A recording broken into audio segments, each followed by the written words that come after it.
En fútbol casi siempre ganan los favoritos, los que mayor calidad y talento poseen. Pero en algunas ocasiones han aparecido equipos que han roto con las quinielas, ya que sin tener tanto talento han ganado no solo un partido, sino una competición entera. Acompáñenme a ver el caso de estos equipos que ya son considerados campeones imposibles.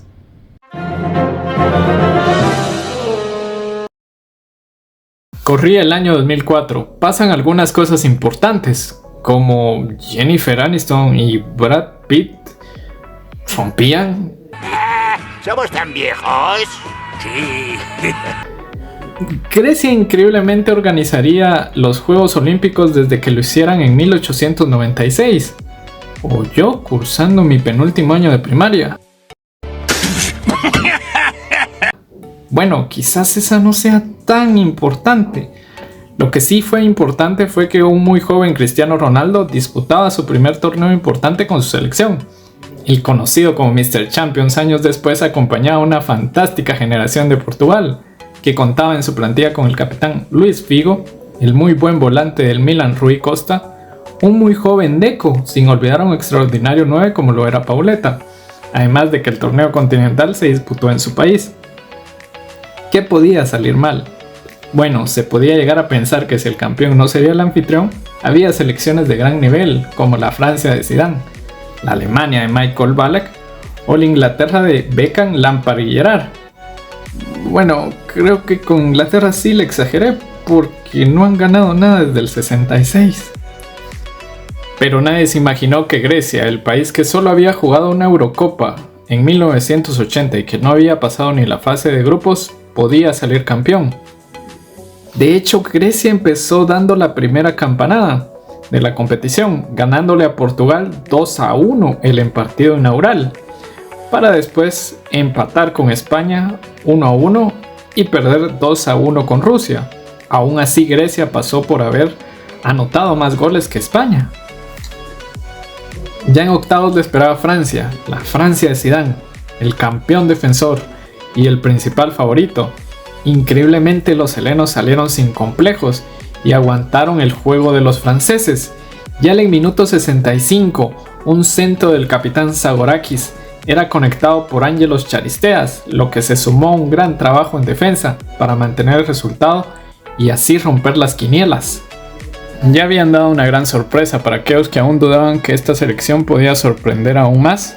Se toparon con una excelente República Checa, que había pasado por delante de Holanda y Alemania. Nada de eso importó, porque al finalizar los 90 minutos del tiempo reglamentario terminaron 0-0. Ya en tiempos extra nuevamente se impusieron por un marcador de 1-0, pasando a la gran final. El equipo griego que salió a la final alineó el siguiente 11. En la portería Antonio Nicopolidis, en defensa Seitarilis, Delas, Fisas y Kapsis. En la media cancha Ángelos Bassinas, Theodoros Zagorakis, Giannakopoulos y Katsouranis, y en la delantera Birsas y Ángelos Charisteas. ¿El para qué cosa de quién? Disculpen mi griego, pero es que nadie se imaginó que se iban a quedar tanto tiempo para aprenderse los nombres. En el Estadio de Luz, el 4 de julio del 2004, curiosamente el último obstáculo de Grecia fue Portugal, que tenía su revancha, pero nuevamente con un gran trabajo defensivo aguantó las embestidas del equipo local, una y otra vez, llegando al minuto 65, un tiro de esquina de Ángelos Charisteas, que conectaba para poner el 1-0. Sí, el 1-0 llegaba. Portugal se volcó al ataque, pero el tiempo se cumplió y se daba una de las mayores gestas de este siglo en el fútbol. Portugal tendría que aguantar 12 años para levantar su primera Eurocopa.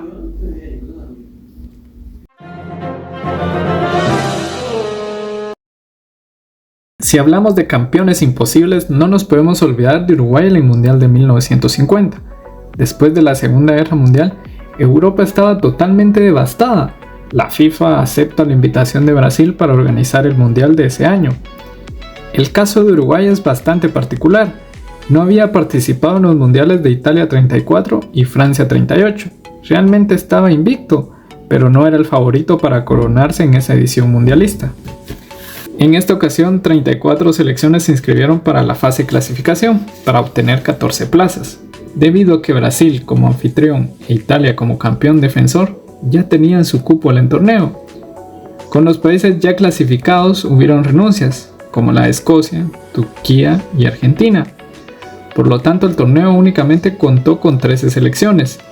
La FIFA nuevamente hizo un experimento con uno de los formatos más extraños vistos en las Copas del Mundo. ¿Por qué no puedo hacer nada bien? Formando 4 grupos, teniendo 2 de estos 4 selecciones, un grupo de 3 y el último grupo de 2, donde los campeones de cada grupo avanzarían a una liguilla donde se enfrentarían todos contra todos y de esa forma saldría el campeón.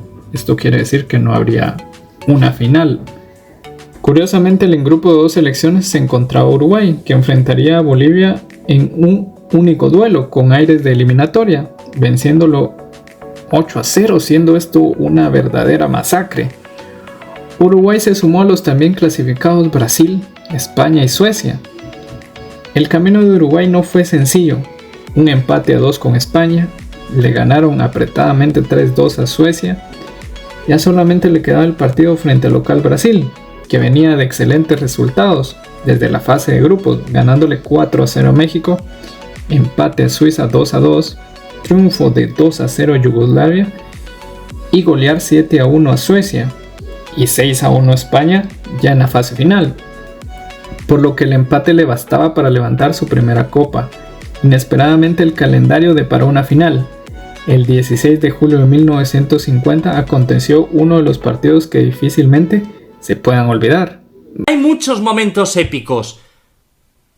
Considero que este es uno de ellos. Bueno, 64 años después hubo otro que tampoco se olvidará. Brasil, que inició la construcción del Estadio Maracaná en 1949 para obtener la organización de la Copa del Mundo en 1950.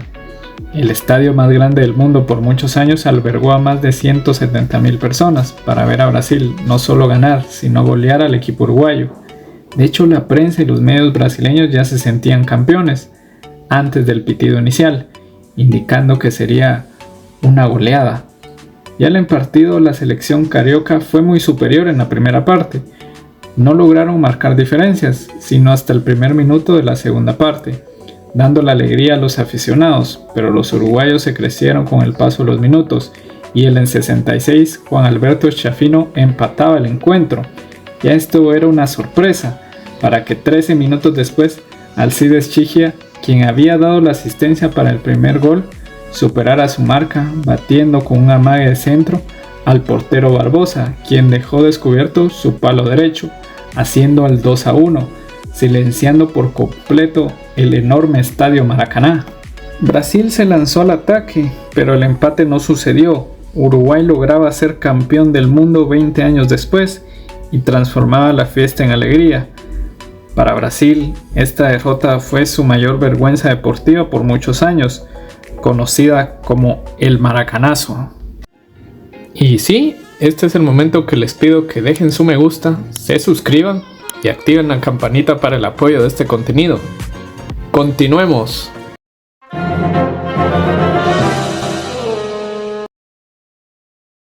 Nadie se imaginó que la temporada 2015-2016 de la liga inglesa sería tan sorpresiva y emocionante. Y sí, me refiero que sí fue muy sorpresiva, debido a que en la era Premier tan solo aquel mítico Blackburn Rovers de Alan Shearer había sido capaz de arrebatarle una liga al Big Six. Bueno, ¿qué digo Big Six? Hasta esa época el Liverpool había sido incapaz de ganarla. Y por su parte, hasta el año 2023, el Tottenham sigue sin hacerlo.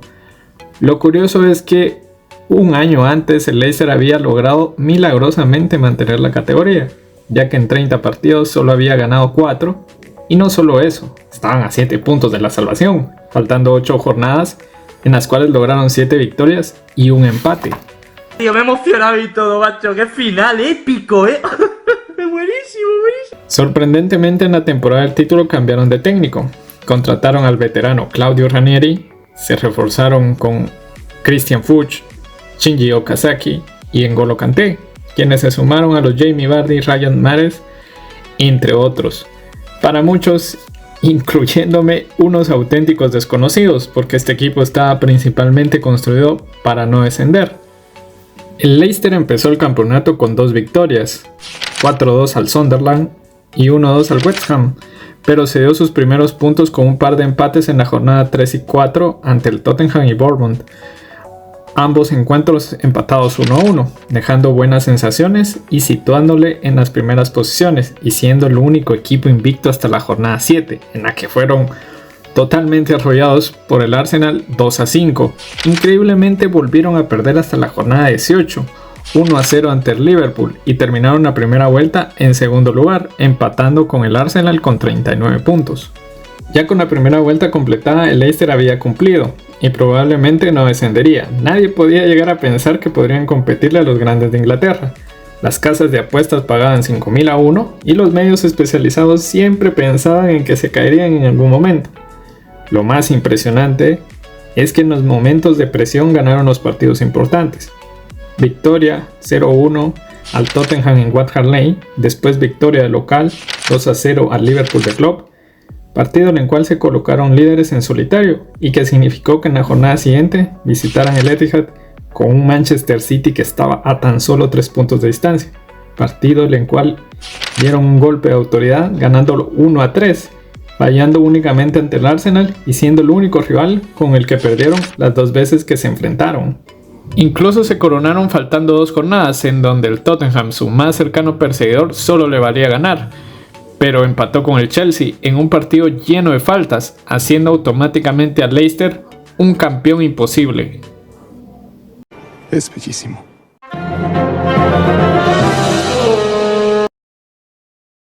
El Madrid de los Galácticos, el Milan vigente campeón, el Manchester United de Sir Alex Ferguson o el Bayern de Múnich, siempre competitivo, por mencionar algunos de los favoritos para la temporada 2003-2004 de la UEFA Champions League.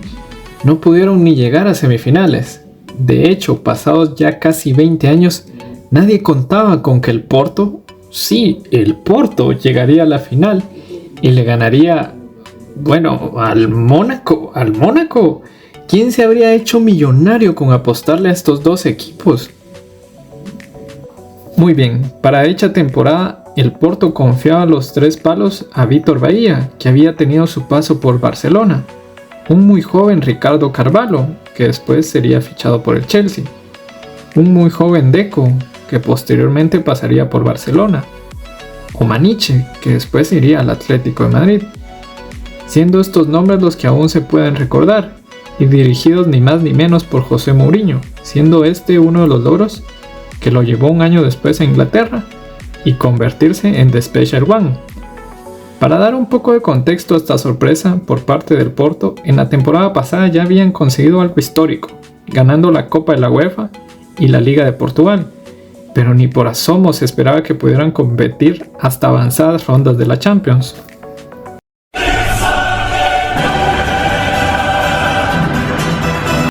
El equipo portugués empezó su camino con un empate ante el Partizan 1-1. Perdieron de local 1-3 contra el Madrid de los Galácticos, quedando en una situación delicada, teniendo un punto de 6. Pero el Porto en la siguiente jornada ganó en su visita al Marsella por 2-3, para no volver a perder en esta ronda, ganando de local ante el Marsella 1-0 y al Partizan de Belgrado 2-1, y empatando increíblemente en un gran partido 1-1 en su visita al Santiago Bernabéu, clasificando como segundos de grupo. Dentro de los 16 equipos clasificados a octavos de final, llamó la atención el Mónaco, que había liderado un grupo donde estaba Deportivo, PSV y AEK, incluso dejando actuaciones memorables, como el 8-3 que le propinó al Deportivo La Coruña, siendo el partido con más goles por muchas temporadas, superado hasta que el Borussia Dortmund le ganó 8-4 al Legia Varsovia. En octavos, el rival del Porto fue el Manchester United. Estrenando nuevo estadio, el Porto de Don José le ganaría 2-1 a los dirigidos por Sir Alex Ferguson. Ya en la vuelta en Old Trafford, el United salió con todo y se adelantó con un gol de Scholes, siendo este mismo a quien se le anularía un gol totalmente válido minutos después, siendo esto fundamental porque el Porto en el minuto 90 lograría el empate, que significó el pase a cuartos de final. Menos sufrido fue el cruce de cuartos, donde le ganaron a Lyon 2-0 de local y empataron en su visita a Francia 2-2. Llegados a la semifinal se medían ante un Deportivo La Coruña, que había dejado a la Juventus y al Milan con una épica remontada de 4-0 en su estadio.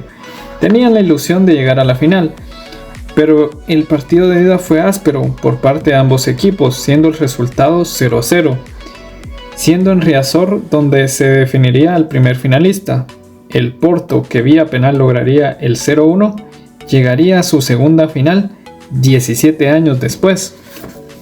El Porto y Mónaco disputaron en Gelsenkirchen el título continental, una final que nadie hubiese esperado, pero donde ambos equipos fueron los que mayores sorpresas dieron a lo largo de la temporada, tomando en cuenta que el Mónaco dejó en camino al Lokomotiv, al Real Madrid y al Chelsea.